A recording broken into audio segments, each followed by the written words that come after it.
And unlike Hillary Clinton, Donald Trump has not had a campaign presence in Minnesota until now. Last week, he appointed a statewide campaign director, and on August 19th, Trump is expected to make his first campaign stop here, holding a fundraiser where tickets will reportedly go for as much as $100,000 a couple. Meanwhile, many mainstream Minnesota Republicans, notably Congressman Eric Paulson, are keeping their distance from the Republican nominee. A Paulson campaign spokesperson saying last week that Trump would have to earn Congressman Paulson's support.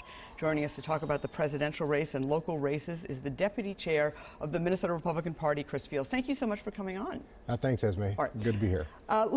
Let's talk about Sure. Mike Lukic, appointed this past week as the director, statewide director of the Trump campaign, and the likely campaign stop by Donald Trump here. Tell us about what Donald Trump is going to do to try and win Minnesota. Well, I think the strategy is pretty simple. Just reach out to Minnesotans. I know Mike. Mike's a good individual. He's got a lot of experience here in Minnesota. But I think ultimately the campaign is going to focus on what Minnesotans want to focus on and what Americans are focused on. And that's principally this. Look, home ownership is at a 51-year low in this country. We've now had 3/4 of less than 2% growth.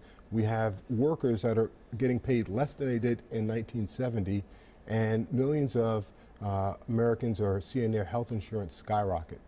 Their insurance premiums skyrocket. That's where the focus of the campaign has to be, and so long as that's the focus, I think Republicans are going to do very well throughout the state.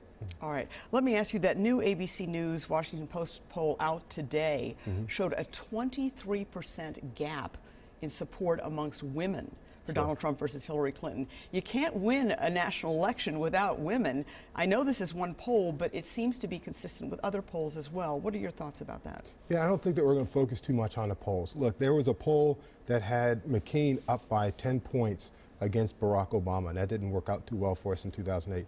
Again, the focus has got to be on reaching out to people and demonstrating that we have the policies that can fix what's not working for the middle class. All right. Just doing some research on terms of statewide candidacies in Minnesota. The last Republican to win a statewide race in the state of Minnesota, Governor Tim Pawlenty, in 2006. That was 10 years ago. Right. What is the Republican Party in Minnesota not doing right? Well, I don't think it's a matter that we're not doing something right. I think that the Democrats have done a good job in presenting information that hadn't always been accurate. Additionally, when you look at the Democratic Party, you'll note that they were fined $100,000 in the state of Minnesota for cheating on elections. And so, hey, you know, the Democrats are doing it their way, we're doing it our way, and I believe at the end of the day we'll be on top. All right. Many in the conservative press fault the mainstream media for basically being unfair, hitting Donald Trump too hard while not focusing on the shortcomings of Hillary Clinton. Do you agree with that? And what are your thoughts about this short circuit comment she made in response to her obvious misstatements, or someone might say lie, to Chris Wallace on Fox News about her emails last week? Well, it's not just to Chris Wallace at Fox News. It's been to the American people for over a year. She's lied about her not sending and receiving classified information. And then last Sunday, what she tried to do was say that the director of the FBI sort of exonerated her. And now this short circuit comment. Hillary Clinton has, excuse me, notoriously bad judgment. And it's not just bad judgment with the email server, it's bad judgment when it came to her policies on Libya, Syria, Iraq. It's just bad judgment, and it all adds up.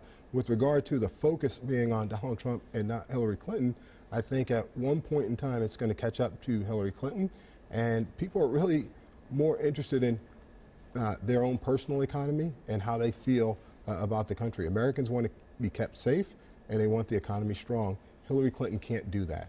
All right. Well, Chris Fields, the deputy chair of the Minnesota GOP, thanks again for coming in. We appreciate your time this morning. Thanks.